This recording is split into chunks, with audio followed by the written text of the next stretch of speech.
Hey, guess what I learned in math this year? What? I learned how to solve word problems using model drawing. Model drawing can be used for two kinds of problems, comparison and part whole. Cool, can you show me? Sure, give me a problem. I got one. Sean collected some clams at the beach. Elliot collected 15 more clams than Sean. If they collected 105 clams altogether, how many clams did Sean collect? That's a comparison problem. We're comparing the amount of clams Sean collected and the amount Elliot collected. The first thing I do is find the question.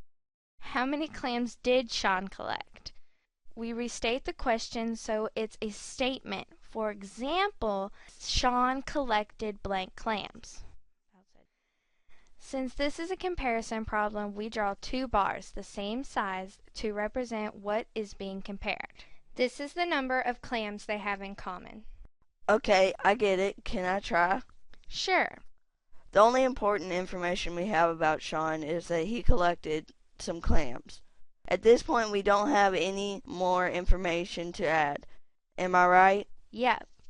Elliot collected 15 more clams than Sean. So we draw another bar to represent the 15 more clams. Sean and Elliot collected 105 clams altogether. We draw a tent between the two bars and label it 105. We then look at the question again. How many clams did Sean collect? We go to Sean's bar, draw a tent, and then put a question mark. This helps us know what we are solving. To solve, we look at the drawing to see exactly what we know for sure. Each of the blue bars is called a unit. We can see by the drawing that 2 units plus 15 equals 105 clams. We then subtract 15 from 105, so we know that 2 units equals 90. To find out how much 1 unit is, we divide 90 by 2, which equals 45. We then label each of our units 45.